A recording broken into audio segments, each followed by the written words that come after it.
ওদের এত প্রাইস আমার পক্ষে আটকানো সম্ভব হচ্ছে না, তাই আপনাকে একটু চাইছি। মানুষের জীবনের পথে কেউ নিজের জন্য বাঁচে, আবার কেউ নিঃস্বার্থভাবে অন্যের জন্য নিজেকে উৎসর্গ করে।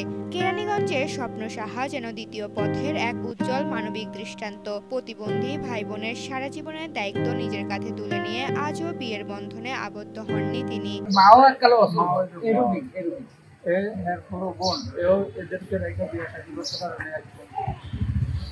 আজ দুপুরে কেরানীগঞ্জ উপজেলা সমাজসেবা অফিসে খোঁজ নিয়ে জানা যায়, স্বপ্ন সাহা দীর্ঘদিন ধরে তার দুই প্রতিবন্ধী ভাই বোনকে মমতা ও শ্রম দিয়ে আগলে রেখেছেন। পিতামাতার মৃত্যুর পর থেকেই পরিবারের একমাত্র সুস্থ সদস্য হিসেবে ভাই বোনদের এক মুহূর্তের জন্য একা ফেলেননি তিনি বলেন, আমি সুখী তখনই যখন আমার ভাই বোন হাসে, ওরা আমার সন্তান স্বরূপ। আমার ভাই বোনের মুখের হাসি আমার সবচেয়ে বড় সুখ।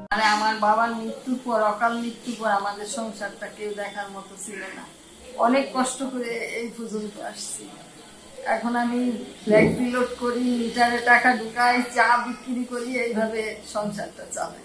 প্রতিবেশীরাও মুগ্ধ হয়ে জানান, স্বপ্ন ছোটবেলা থেকেই অত্যন্ত দায়িত্বশীল ও পরোপকারী। সমাজের সব বাঁকা দৃষ্টি উপেক্ষা করে হাসি মুখে তিনি ভাই বোনের চিকিৎসা, ওষুধপত্র এবং দিনরাতের যত্ন নেন। কেরানীগঞ্জ উপজেলা সমাজসেবা কর্মকর্তা মোহাম্মদ শিবলি জামান বলেন, স্বপ্ন সাহা একজন উদাহরণযোগ্য নারী। তিনি প্রতিবন্ধী পরিবারের সদস্যদের যত্ন ও সম্মান দেওয়ার ক্ষেত্রে এক উজ্জ্বল দৃষ্টান্ত।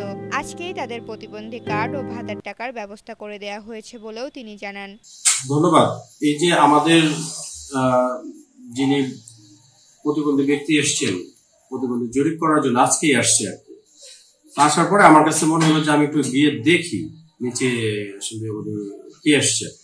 গিয়ে যেটা দেখলাম আমার কাছে খুবই মানে এটা প্যাথেটিক, খুবই খারাপ লেগেছে। এবং আমি সাথে সাথে ওনার বোনকে জিজ্ঞেস করলাম, ওনার বড় বোন নিয়ে আসছে আর কি, যিনি হলো আপনার ওনার একটা ভাই আছে, সে ভাইটা সেও প্রতিবন্ধী।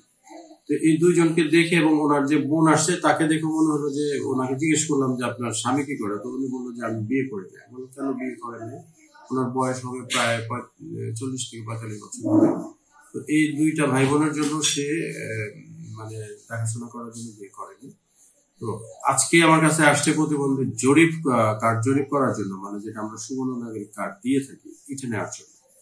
আমার কাছে মনে হলো যে ওনাকে ইনস্ট্যান্ট মানে ওয়ান স্টপ সার্ভিসটা দেওয়া উচিত। সাথে সাথে আমাদের ওই সমাজসেবী আছে তাকে দেখে ফর্মটা পূরণ করালাম, টেকনিক্যাল সেক্টর চিহ্নিত করার জন্য হসপিটালে পাঠালাম, গরিবের যে অংশ, ডাক্তারের একটা অংশ থাকে, যাচাইয়ের অংশ, সেখানে করার পরে এখন আমরা সিদ্ধান্ত নিয়েছি যে ওনাকে, যেহেতু আমাদের প্রতিবন্ধী ভাতা কার্যক্রম এখন চলমান, আমি আজকেই তাকে এই প্রতিবন্ধী ভাতার আওতায় নিয়ে আসবো। জরিপের কার্ডটাও নিজের সুখ ত্যাগ করে অপরের মুখে হাসি ফোটানো স্বপ্ন সাহা সমাজের এক বিরল অনুপ্রেরণা।